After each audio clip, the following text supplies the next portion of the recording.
सारस्वत मित्रों नमस्कार। मित्रों, छंदो परिमल थी सुवासित थई अने हवे आपणे पद्यास्वाद ने माणीए। हवे आपणे पद्य विभाग तरफ आगळ वधीए अने मित्रों, आपणा अभ्यासक्रमनो पहेलो पद्य पाठ आ वेदामृतम। आ वेदामृतम पाठ में जे मंत्रों आपेला छे ए मंत्रों ने समझिए, स्पष्ट करिए अने मंत्रों में जे कई बात करवामां आवी छे एने जीवन में उतारीए, ग्रहण करिए। मित्रों, आज पहलो पद्य पाठ छे वेदामृतम। वेदो अमृतम एटले वेदो रूपी अमृत। वेदशास्त्रों में रहेलू जे अमृत है, એટલે કે વેદશાસ્ત્રોમાં રહેલા જે અમૃત તુલ્ય મંત્રો છે એ અમૃત તુલ્ય મંત્રો અહીંયા આપેલા છે। 4 વિભાગમાં આ મંત્રો આપેલા છે। જુદા જુદા વેદમાંથી લેવાયેલા મંત્રો છે। 4 વિભાગમાં પ્રાર્થના, સંજ્ઞાનમ, સંકલ્પ અને ઉદ્ઘોષ। એમાં શરૂઆતમાં જે આ 2 મંત્રો આપ્યા એ प्रार्थना शीर्षक अंतर्गत है। प्रार्थना अने प्रार्थना शीर्षक अंतर्गत आ बंने श्लोको। त्यार पछी जे श्लोक है ए संज्ञान, पछी संकल्प अने पछी उद्घोष। तो अहींया समझी विचारीने आ मंत्रों साथे आ प्रकारनुं शीर्षक मूकेलुं छे के पहला प्रार्थना। तो मित्रों, पहला तो प्रार्थना एटले शुं ए समझी लीए। आम तो प्रार्थना प्र अर्थना, प्र से उपसर्ग से अर्थ में वधारो दर्शावे। प्र उपसर्ग एक विशेष प्रकारनी, विशिष्ट प्रकारनी अभ्यर्थना, एक विशिष्ट प्रकारनी, विशेष प्रकारनी समर्थ पासेनी मागणी, एने प्रार्थना कहेवाय। मित्रों, घणी वार आपणे खूब पुरुषार्थ करीए, खूब परिश्रम करिए अने छतां धार्यु परिणाम आपणने मळे नहीं। परिश्रम करवा छतां, पुरुषार्थ करवा छतां धार्यु परिणाम आपणे प्राप्त करी शकीए नहीं, कारण के कांईक एमां खूटतुं होय। शुं खूटे? ईश्वरनी कृपा। पुरुषार्थ तो जरूरी छे, पुरुषार्थ वगर तो कई मळवानुं ज नथी अने पुरुषार्थ वगर कई ईश्वरनी कृपा उतरवानी पण नथी। पण पुरुषार्थनी साथे साथे ईश्वरनी कृपा आपणा उपर उतरे। ईश्वर आपणने कंईक जे कंई खूटतुं होय ए आपणने आपे, एवा भावथी आपणे समर्थ एवा ईश्वर पासे जे अभ्यर्थना करीए ए प्रार्थना। पुरुषार्थ करवा छतां पछी जे कांई शक्ति खूटती होय अने ए खूटती शक्ति मेळववा माटे समर्थ एवा ईश्वर पासे आपणे जे मागणी करीए छीए, जे अभ्यर्थना करीए छीए ए ज प्रार्थना। अपनी भारतीय संस्कृतिनी ए परंपरा रही छे के आपणे कोई पण सारूं कार्य करता पहेला आपणे आपणा इष्ट एवा देवी देवतानुं स्मरण करीए छीए। આપણે આપણા ઈષ્ટ એવા દેવી દેવતાને પ્રાર્થના કરીએ છીએ અને પછી આપણે આપણા શુભ કાર્યની શરૂઆત કરીએ છીએ। કોઈ પણ પ્રકારનું શુભ કાર્ય હોય, પહેલાં આપણે ઈષ્ટ દેવી દેવતાને પ્રાર્થના કરીએ અને પછી એ શુભ કાર્યની શરૂઆત કરીએ છીએ। પ્રાચીન સમયથી આ પરંપરા ચાલી આવે છે। શા માટે? તો કે આપણે ઈશ્વરને યાદ કરીને, આપણા ઈષ્ટ દેવી દેવતાનું સ્મરણ કરીને, આપણે આપણા ઈષ્ટ દેવી દેવતાની પ્રાર્થના કરીને જો એ શુભ કાર્યની હાથમાં લીધેલા એ કાર્યની શરૂઆત કરીએ તો ઈશ્વરની કૃપાથી આપણું એ કાર્ય નિર્વિઘ્ને સંપન્ન થાય। સરળતાથી સારી રીતે આપણું એ કાર્ય પૂરું થાય। આવો પ્રાર્થના કરવા પાછળનો હેતુ જોડાયેલો હોય। આપણે મિત્રો જે આ અભ્યાસ પ્રાપ્તિ કરીએ છીએ એ કાર્ય પણ આપણા માટે અતિ શુભ જ છે. એટલે આપણે આ અભ્યાસ પ્રાપ્તિ કરતા પહેલાં, અભ્યાસક્રમ તરફ આગળ વધતા પહેલાં આપણે ઈશ્વરને પ્રાર્થના કરીએ અને પછી આપણે આપણા અભ્યાસક્રમ ઉપર આગળ વધીએ. ઈશ્વરની કૃપા આપણા પર ઉતરે અને આપણે ધારી સફળતા પ્રાપ્ત કરીએ.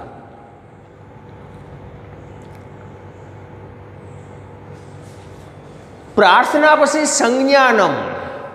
સંજ્ઞાન એટલે માનસિક વિકાસ, જાણવું, સમજવું. સંજ્ઞાનનો અર્થ એ પ્રકારનો થાય, જાણવું, સમજવું, જ્ઞાન પ્રાપ્ત કરીએ એ પ્રકારનો માનસિક વિકાસ.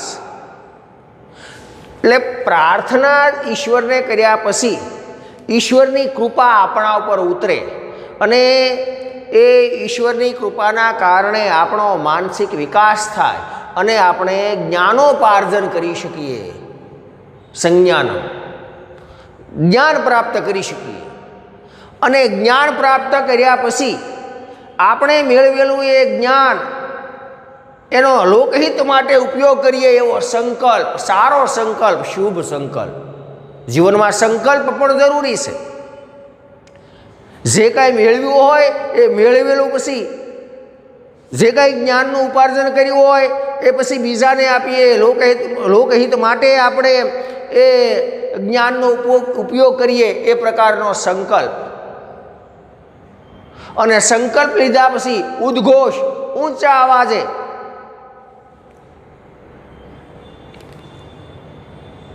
ખૂબ ઊંચા અવાજે આપણે મેળવેલું એ સમાજને આપીએ એ પ્રકારનો ઉદ્ઘોષ કરી અને આગળ વધીએ. આવા ભાવ રાખી અને આ 4 શીર્ષકો અહીંયા આ પહેલા પદ્યપાઠમાં આપેલા છે. વેદો એ તો અતિ પ્રાચીન એવા ગ્રંથો, અપૌરુષેય. એની રચના કોઈ વ્યક્તિએ કરી નથી.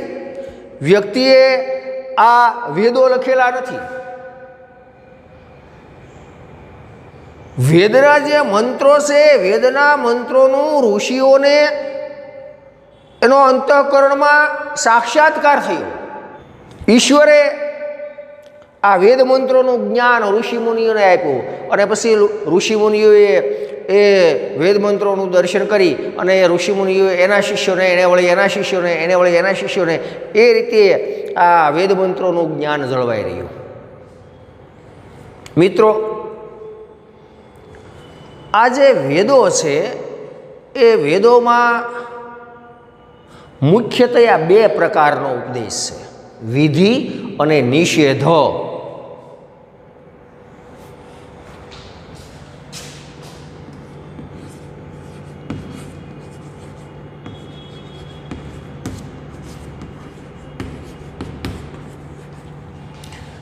વિધિ અને નિષેધ માનવ સમુદાયને, માનવ સમાજને ઉપયોગી બની રહે એવા પ્રકારનો વિધિ અને નિષેધનો ઉપદેશ આ વેદ મંત્રોમાં રહેલો છે. વિધિ એટલે આવા પ્રકારના કાર્યો કરવા જોઈએ એવી વેદોમાં આપેલી આજ્ઞા એટલે વિધિ. અને આવા પ્રકારના કાર્યો કરવા જોઈએ નહીં એવી જે વેદોમાં આજ્ઞા આપેલી છે એ નિષેધ, કે આવા પ્રકારના કાર્યો કરવા જોઈએ નહીં. અને આ વિધિ અને નિષેધના જે નિયમો છે, માનવ સમાજને ઉપયોગી થઈ પડે એવા વેદોમાં જે વિધિ અને નિષેધના જે નિયમો છે એ નિયમોનું બરાબર પાલન થઈ શકે એવું સામર્થ્ય પ્રાપ્ત કરવા માટે ઈશ્વરને પ્રાર્થના કરેલી છે કે આ વિધિ અને નિષેધના જે નિયમો છે એનું અમે સારી રીતે પાલન કરી શકીએ એવું અમને સામર્થ્ય પ્રાપ્ત થાય એવા પ્રકારની પ્રાર્થનાઓ પણ આ વેદ મંત્રોમાં રહેલી છે. અને એમાં અહીંયા આપણા અભ્યાસક્રમમાં પ્રાર્થના રૂપી 2 શ્લોકો આપેલા છે. આ જે 4 શીર્ષક છે એમાં પ્રાર્થના શીર્ષક અંતર્ગત 2 મંત્રો આપેલા છે. આ જે પહેલો મંત્ર છે એ અથર્વવેદનો છે, બીજો મંત્ર છે એ યજુર્વેદનો છે. હવે આપણે આ પ્રાર્થના શીર્ષક અંતર્ગત જે 2 મંત્રો આપ્યા એ 2 મંત્રોને મિત્રો સમજીએ.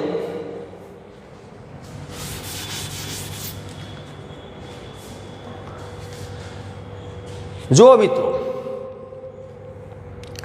અહીંયા આ જે પહેલો મંત્ર આપણા પાઠ્યપુસ્તકમાં જે પ્રમાણે લખ્યો એ પ્રમાણે લખ્યો છે.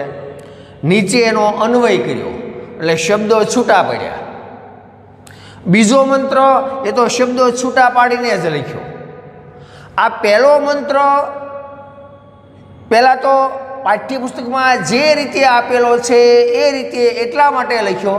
તમને પ્રશ્ન એવો થાય કે આ અમુક અક્ષર ઉપર ઊભી લીટી છે, આ અમુક અક્ષર ઉપર અમુક અક્ષરની નીચે આડી લીટી છે, તો એ શું સમજવું? એની સ્પષ્ટતા માટે પાઠ્યપુસ્તકમાં જે પ્રમાણે શ્લોક આપ્યો એ પ્રમાણે લખ્યો અને જ્યાં અક્ષર ઉપર ઊભી લીટી છે ત્યાં અક્ષર ઉપર ઊભી લીટીની નિશાની કરી, અક્ષરની નીચે જ્યાં આડી લીટી છે ત્યાં આડી લીટીની નિશાની કરી. મિત્રો, આ અક્ષર ઉપરની ઊભી લીટી, અક્ષરની નીચે આડી લીટી, આ સ્વર દર્શાવે છે. વૈદિક સ્વર 3 પ્રકારના છે: ઉદ્દાત, અનુદાત્ત અને સ્વરિત.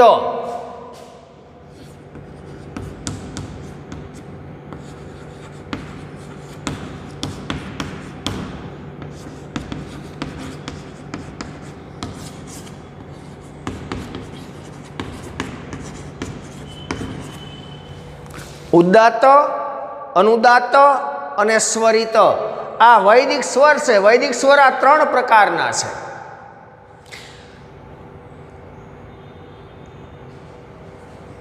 ઉદ્દાત એટલે સમજો ઊંચું, અનુદાત એટલે નીચું અને સ્વરિત એટલે મધ્યમ.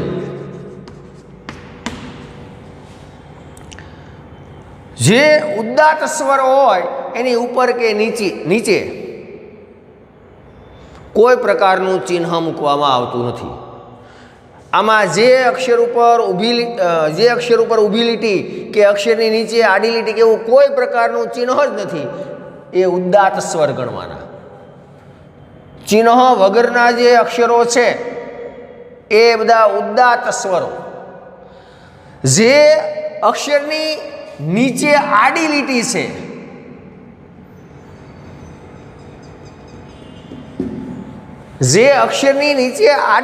છે એ અનુદાત. જો અનુદાતમાં અક્ષરની નીચે આડી લીટી આવે અને જે અક્ષર ઉપર ઊભી લીટી હોય એ સ્વરિત. વેદપાઠી બ્રાહ્મણો જ્યારે વેદના મંત્રોનું ગાન કરતા હોય, મંત્રોચ્ચાર કરતા હોય ત્યારે જોયો તમે, જ્યારે જે તે સ્વરને ઊંચો લઈ જવાનો હોય ત્યારે લય ઊંચો જાય એની સાથે સાથે એનો હાથ પણ ઊંચો જતો હોય. હાથ ઉપરને નીચે આવતો હોય. મંત્રોચ્ચાર વખતે કોઈ હોમ હવન કે કોઈ યજ્ઞ ક્રિયા થતી હોય ત્યારે મંત્રોચ્ચાર થતો હોય ત્યારે એ મંત્રોચ્ચાર કરનારા વેદપાઠી બ્રાહ્મણો એમનો હાથ વારંવાર ઊંચે નીચે જતો હોય. એ ઉદ્દાત અનુદાત સ્વર પ્રમાણે એમના હાથનો હાવભાવ થતો હોય. એ ઉદ્દાત અનુદાત અને સ્વરિત અંગેનો ખ્યાલ આ ઊભી લીટી આડી લીટી એના ઉપરથી આવે. એની મારે તમને સમજ આપવાની હતી એટલે અહીંયા પાઠ્યપુસ્તક પ્રમાણે જ મંત્ર લખ્યો અને પાઠ્યપુસ્તકમાં જે અક્ષર ઉપર ઊભી લીટી કે જે અક્ષર નીચે આડી લીટી છે દર્શાવી છે. હવે કોઈ મંત્ર આપણે આ રીતે લખશું નહીં તો ઉદ્દાત અનુદાત ને સ્વરિતનો ખ્યાલ તમને આવી જાય. એટલે પહેલા મંત્રમાં એ શરૂઆત કરી. હવે કાંઈ જરૂર નથી, તમને ખ્યાલ આવી જ ગયો કે આ ઊભી લીટી ને આડી લીટી શું દર્શાવે છે. એટલે હવે તો આપણે હવે પછીના જે મંત્રો લઈશું આ પાઠના એ અન્વય કરીને શબ્દો છૂટા પાડીને જ લઈશું. સમજીએ મિત્રો, પહેલાં આ મંત્રોનું પાઠ્યપુસ્તકમાં જે રીતે મંત્ર આપેલો છે એ જ પ્રમાણે પહેલાં પઠન કરીએ અને પછી શબ્દો છૂટા પાડીને પઠન કરીએ. અભયમ મિત્રાદ ભયમ જ્ઞાતાદ ભયમ પરોક્ષાત અભયમ નક્તમ ભયમ દીવા નઃ સર્વા આશા મમ મિત્રમ ભવંતુ. આ મંત્ર અથર્વવેદના 19મા કાંડના 15મા સૂક્તનો 6થો મંત્ર છે. આ અથર્વવેદ છે કાંડમાં વિભાજિત થયેલો ગ્રંથ છે. કેમ ઋગ્વેદ છે એ મંડળમાં વિભાજિત થયેલો ગ્રંથ છે. યજુર્વેદ છે એ અધ્યાયમાં વિભાજિત થયેલો ગ્રંથ છે. અથર્વવેદ જે છે એ કાંડમાં વિભાજિત થયેલો વેદ, અને કાંડમાં એ પાછા જુદા જુદા સૂક્તો આવે. તો આ જે મંત્ર છે પહેલો મંત્ર એ અથર્વવેદનો મંત્ર છે. અથર્વવેદનું 19મું કાંડ, 19મા કાંડનું 15મું સૂક્ત અને 15મા સૂક્તનો 6થો મંત્ર છે. આ જે મંત્ર આપેલો છે એ આપણે અન્વય કરીને શબ્દો છૂટા પાડીને આ મંત્ર અહીંયા લખ્યો, એટલે આપણને સમજવામાં, અનુવાદ કરવામાં સરળતા થઈ પડે. છૂટું પાડી એટલે અભયમ મિત્રાદ, અભયમ છે ને પણ મિત્રાત તો અહીંયા ખોડો આવી જાય અને અસ્વર નીકળે, અભયમ એ રીતે. એટલે જો સરખાવી જોઈજો તમે, એટલે તમને ખ્યાલ આવી જ જશે કે ક્યાં કઈ રીતે શબ્દ છૂટો પડે. જે રીતે શબ્દ છૂટા પાડીને આપણે હવે પઠન કરીએ. અભયમ મિત્રાત, અભયમ અમિત્રાત, અભયમ જ્ઞાતાત, અભયમ પરોક્ષાત, અભયમ નક્તમ, અભયમ દીવા નઃ સર્વા આશા મમ મિત્રમ ભવંતુ. અહીંયા અભયમ અભયમ વારંવાર આવે છે.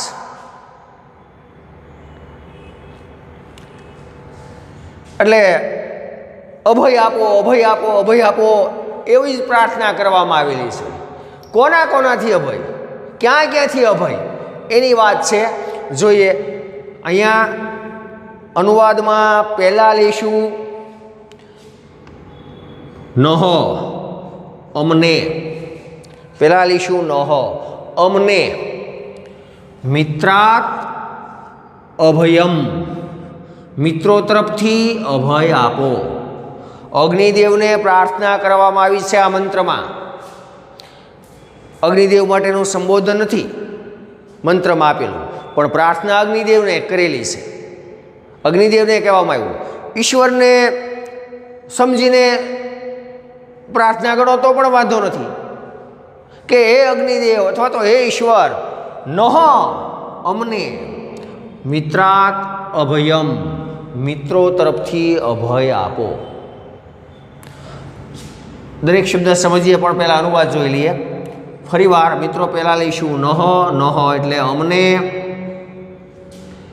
ભક્તો અહીંયા ઈશ્વરને પ્રાર્થના કરે છે કે ઈશ્વર નહ અમને, મિત્રાત અભયમ, મિત્રો તરફથી અભય આપો.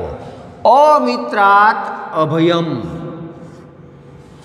જે મિત્ર નથી, જે શત્રુ છે, જે દુશ્મનો છે એના તરફથી અભયમ, અભય આપો. જ્ઞાતાત અભયમ, જે જાણેલું છે કે જાણીતું છે. જ્ઞાતાત, જે જાણેલું છે કે જાણીતું છે એનાથી અભય આપો. પરોક્ષાત, જે પરોક્ષ છે, નજરની સામે નથી, આપણે જોઈ શકતા નથી એવું જે છે એ પરોક્ષાત, જે પરોક્ષ છે એનાથી, જે નજર સામે નથી એનાથી અભયમ, અભય આપો. નક્તમ અભયમ, નક્તમ રાત્રે અભયમ, અભય આપો. રાત્રે અભય આપો.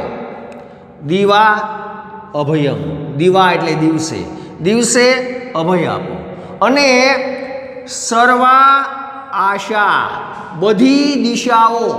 આશાનો અર્થ અહીંયા દિશા એવો લેવાનો છે. અહીંયા ભક્તોએ ઈશ્વરને એવી પ્રાર્થના કરી કે સર્વા આશા, બધી દિશા. ફરીવાર મિત્રો અહીંયા આશા, આશાનો અર્થ દિશા. સર્વા આશા, બધી દિશાઓ. મમ મિત્રમ ભવંતુ, મારી મિત્ર બની રહો. બધી દિશાઓ મમ, મારી મિત્રમ મિત્ર ભવંતુ, બની રહો. બધી દિશાઓ મારી મિત્ર બની રહો. 10 દિશાઓ. કઈ 10 દિશા? પૂર્વ, પશ્ચિમ, ઉત્તર, દક્ષિણ, ઈશાન, અગ્નિ, નૈઋત્ય, વાયવ્ય, ઉપર આકાશ અને નીચે ધરતી. આ 10 દિશાઓ. 10 દિશાઓમાંથી અમને અભય પ્રાપ્ત થાય એવી પ્રાર્થના. એટલે મિત્રો, આ જે અથર્વવેદનો મંત્ર છે, અથર્વવેદના મંત્રમાં અભય પ્રાપ્તિ માટે ઈશ્વર પાસે પ્રાર્થના કરવામાં આવેલી છે. જોતા જ આપણને ખ્યાલ આવી જાય કે આનાથી અભય, આનાથી અભય, આનાથી અભય, આનાથી અભય. અરે 10 દિશાઓમાંથી અભય. બધી દિશાઓ મિત્ર જ બની રહે, ક્યાંયથી કોઈ પ્રકારનો ભય જ નહીં. એટલે અભયની પ્રાપ્તિ માટેની પ્રાર્થના આ અથર્વવેદના મંત્રમાં છે. અહીંયા ઋષિ કે ભક્તજન ઈશ્વરને પ્રાર્થના કરે છે કે નહ અમને મિત્રાત અભયમ, મિત્રો તરફથી અભય આપો. અમને મિત્ર તરફથી પણ કોઈ પ્રકારનો ભય હોવો જ નહીં, અભય જ. અને ખરેખર તો અભય એ જ સાચો ગુણ છે. કદાચ આપણી પાસે ગમે એટલી સંપત્તિ હોય, ગમે એવા ઊંચા પદ ઉપર માણસ બિરાજમાન હોય, પણ ક્યાંય કોઈ પ્રકારની શાંતિ ન હોય, કોઈ પ્રકારનું ચેન ન હોય, ભય એક પ્રકારનો સતાવ્યા કરતો હોય, સંપત્તિ જતી રહેશે તો, કે કોઈ લઈ જશે તો, કે પદ જતું રહેશે તો, કે આવા જે ભય હોય, તો એ માણસનું જીવન એ ખરેખર સાર્થક જીવન ગણાય નહીં. એના કરતાં તો સામાન્ય માણસ હોય, અરે પથ્થરનું ઓશીકું કરીને ગમે ત્યાં પડ્યો રહેતો હોય, કોઈ પ્રકારનો ભય જ નહીં, આનું જીવન ખરેખર તો સાચું સુખી ગણાય. હોય ઘણું પણ ભયનો પાર ન હોય તો એ જીવન સુખી ગણાય નહીં, એ જીવન સાર્થક બને નહીં.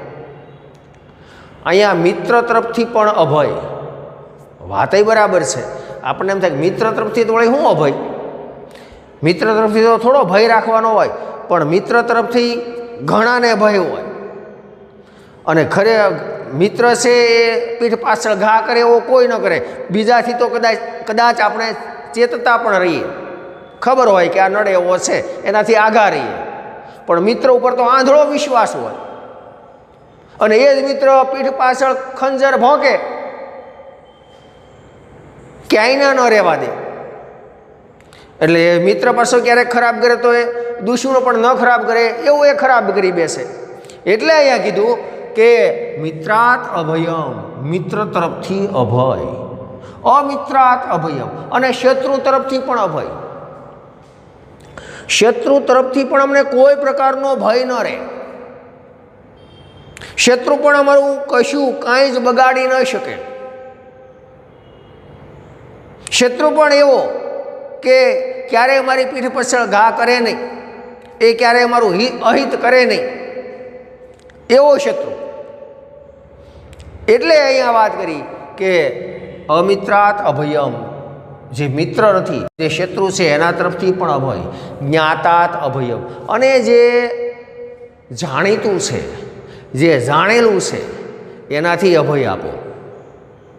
જાણીતા જે હોય, પરિચિત હોય, ઓળખીતા હોય, એનાથી ભયસ્થાનો ઘણા હોય. અને એ ઓળખીતા જાણીતા તો નડે ને, એવા પાછા કોઈ ન નડે. નડે ત્યારે એ જ નડે, પહોંચાય નહીં એને.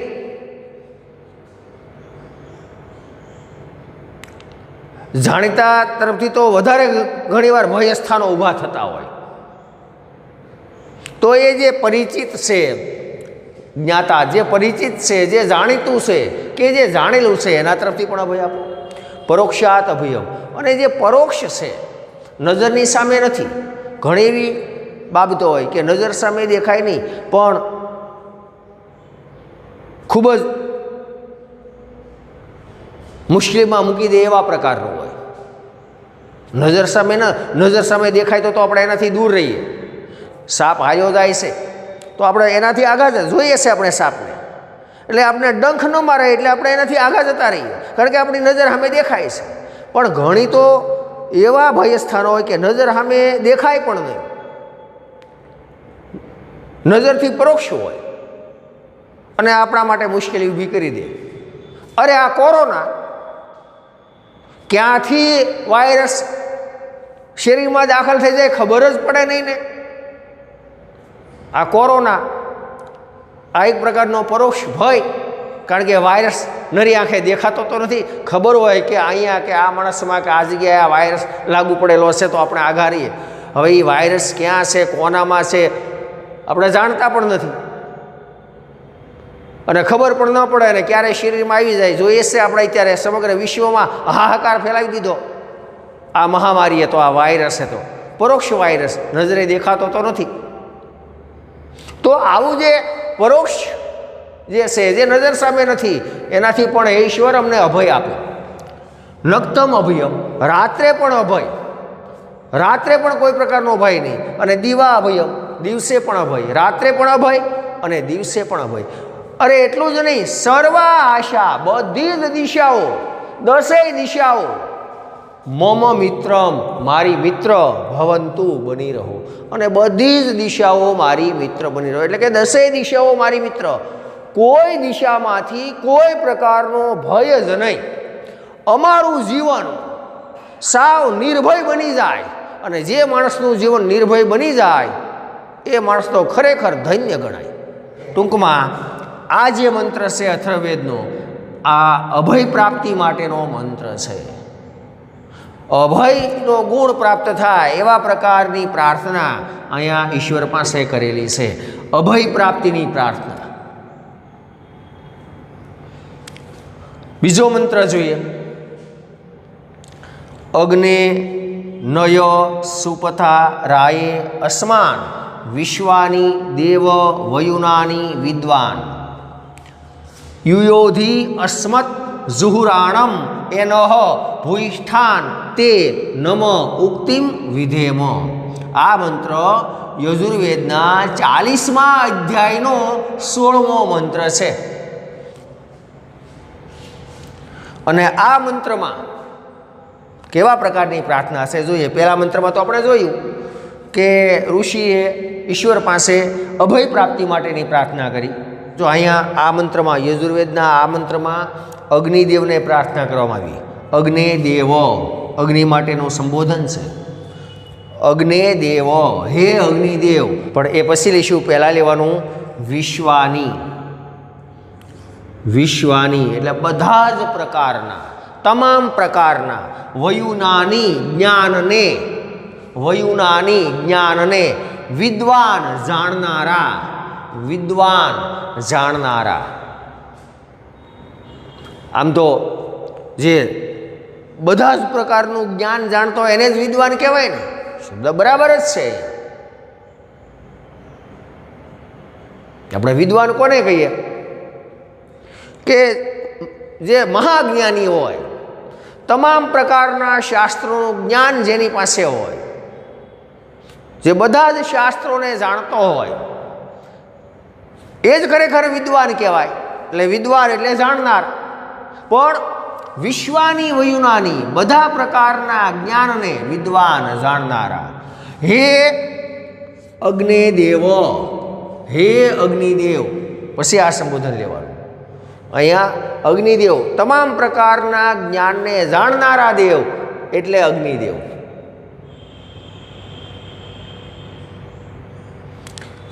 તો અગ્નિદેવને સંબોધીને આ મંત્રમાં વાત કરવામાં આવી કે વિશ્વાની, બધા પ્રકારના, વયુનાની જ્ઞાનને વિદ્વાન જાણનારા એવા હે અગ્નિદેવો, હે અગ્નિદેવ. બધા પ્રકારના જ્ઞાનને જાણનારા હે અગ્નિદેવ. અસ્માન અમને, રાયે ધન પ્રાપ્તિ માટે, સંપત્તિની પ્રાપ્તિ માટે, ઐશ્વર્યની પ્રાપ્તિ માટે. રાયે એટલે આપણે ધનની પ્રાપ્તિ માટે વધારે યાદ રહેશે. એટલે ધનની પ્રાપ્તિ માટે એટલે બધા પ્રકારના જ્ઞાનને જાણનારા હે અગ્નિદેવ અસ્માન અમને રાયે ધન પ્રાપ્તિ માટે સુપથા યોગ્ય માર્ગે નયો લઈ જાઓ. હે અગ્નિદેવ બધા પ્રકારના જ્ઞાનને જાણનારા એવા હે અગ્નિદેવ, આ ધનની પ્રાપ્તિ માટે, આ સંપત્તિની પ્રાપ્તિ માટે તમે અમને સુપથા યોગ્ય માર્ગે, સુપથ, પથ એટલે માર્ગ, રસ્તો, અને સુપથ એટલે સારો માર્ગ, સારો રસ્તો, યોગ્ય માર્ગ, યોગ્ય રસ્તો એ તરફ લઈ જાઓ. ધન પ્રાપ્તિ માટે હે અગ્નિદેવ તમે અમને સુપથા નયો યોગ્ય માર્ગે લઈ જાઓ. યોગ્ય માર્ગ ઉપર, સારા માર્ગ ઉપર લઈ જાઓ. અમારે અયોગ્ય માર્ગ ઉપર જઈને ધન મેળવવું નથી. ધન મેળવવાના મુખ્ય આમ ગણીએ ને તો બે પ્રકારે ધનોપાર્જન થઈ શકે. એક તો નીતિના માર્ગેથી ને એક અનીતિના માર્ગેથી, ધર્મના માર્ગેથી ને અધર્મના માર્ગેથી. જો અધર્મના માર્ગે આગળ વધી અને ધન મેળવવું હોય એ આસુરી સંપત્તિ આવે. લાગે શરૂઆતમાં ખૂબ સારી, આવ્યા જ કરતું હોય એટલે ખૂબ સારું લાગે, અને પછી તો એમાં વધારે ખૂંપ્યા જઈએ. પણ એ બધું ડાળો વાટો વાળીને જાય, અંતે એનું સારું ફળ હોય નહીં. એવી સંપત્તિની માગણી પ્રાર્થના કરી નથી અહીંયા. નીતિના માર્ગેથી જે સંપત્તિ પ્રાપ્ત થાય, સારા માર્ગેથી, એટલે ધર્મના માર્ગેથી, નીતિના માર્ગેથી જે સંપત્તિ, જેને દૈવી સંપત્તિ કહેવાય. આસુરી સંપત્તિ ભગવદ્ ગીતામાં ભગવાન શ્રી કૃષ્ણએ દૈવી સંપત્તિ અને આસુરી સંપત્તિના લક્ષણો દર્શાવેલા છે કે આસુરી સંપત્તિ કોને કેવી, દૈવી સંપત્તિ કોને કેવી. આસુરી સંપત્તિ માણસના ઘરમાં કોઈ પ્રકારની શાંતિ ન રહેવા દે, શાંતિ હણી નાખે આજ નહીં તો કાલ. જ્યારે દૈવી સંપત્તિ એ માણસના જીવનને ધન્ય બનાવી દે, માણસને ખૂબ બધી રીતે સુખી બનાવી દે. એટલે અહીંયા દૈવી સંપત્તિ આવે, સારા માર્ગેથી સંપત્તિ આવે. અમે ધનવાન બનીએ, ધનની પ્રાપ્તિ જરૂરી છે જીવન નિર્વાહ માટે, વ્યવહાર માટે, લોકહિત માટે. આ ધન ઉપાર્જન જરૂરી છે, પણ એ ધન ઉપાર્જન સુપથા, સારા માર્ગેથી થયેલું હોવું જોઈએ. તો એ ધન ટકે અને સુખ આપે.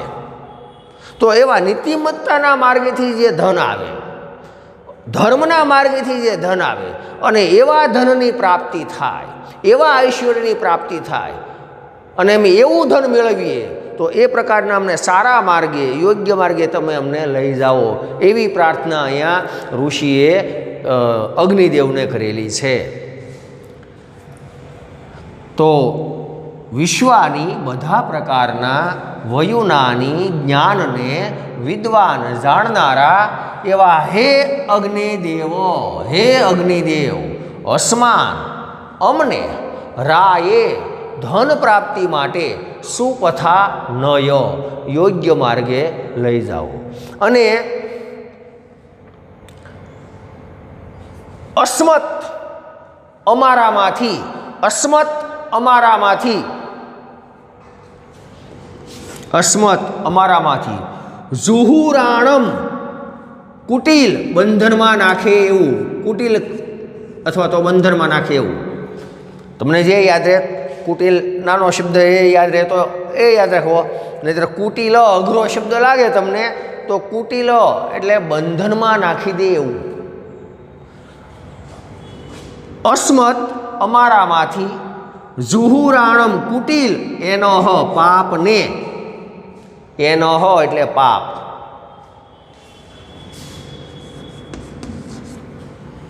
એનો હ એટલે પાપ.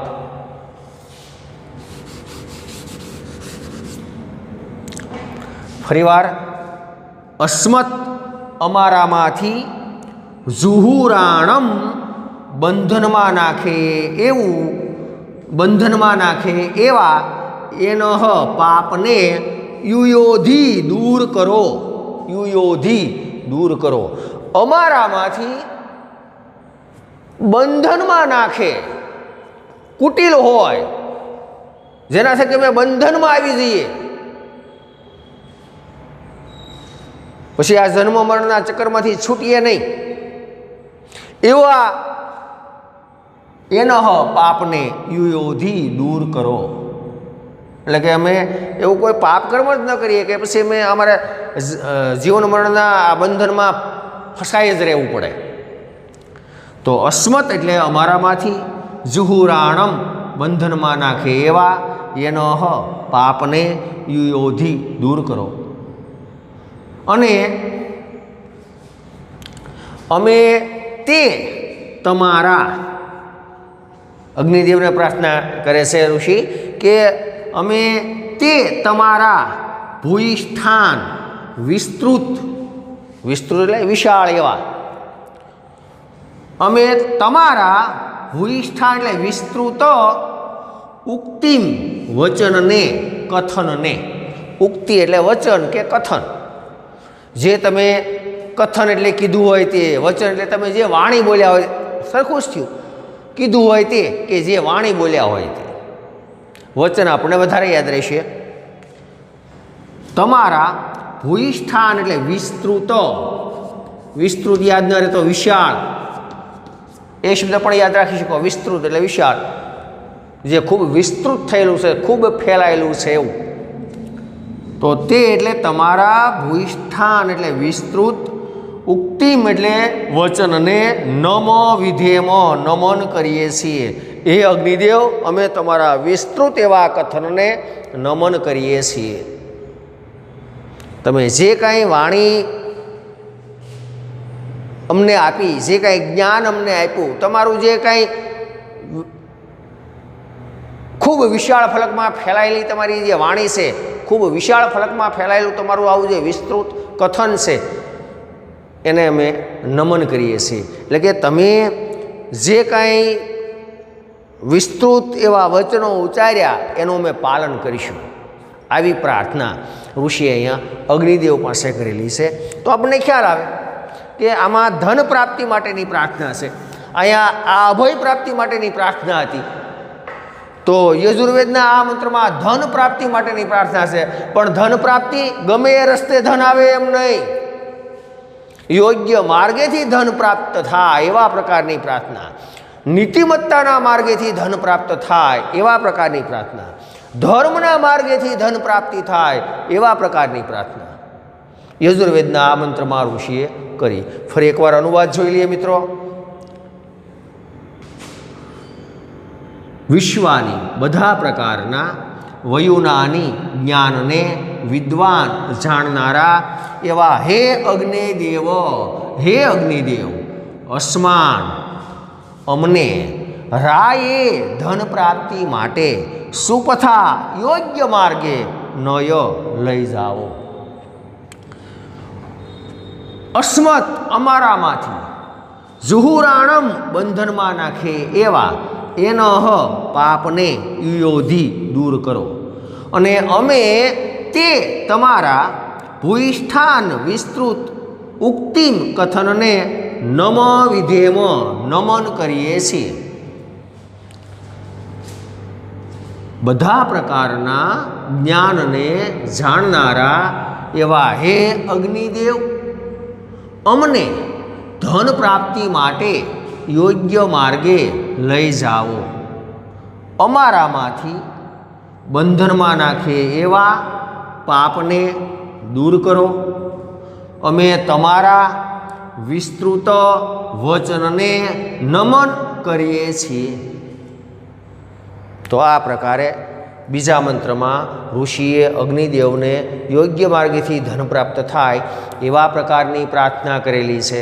એટલે અહીંયા આપણે પહેલો પદ્યપાઠ વેદામૃતમ, એમાં એક અથર્વવેદનો અને એક યજુર્વેદનો, બે મંત્રોમાં ઋષિએ જે પ્રાર્થના કરી એ પ્રાર્થનારૂપી બે શ્લોકો જોયા. હવે સંજ્ઞાન શીર્ષક અંતર્ગત એક શ્લોક, સંકલ્પ શીર્ષક અંતર્ગત એક શ્લોક અને ઉદ્ઘોષ શીર્ષક અંતર્ગત એક શ્લોક, એ 3 શ્લોક બાકી છે.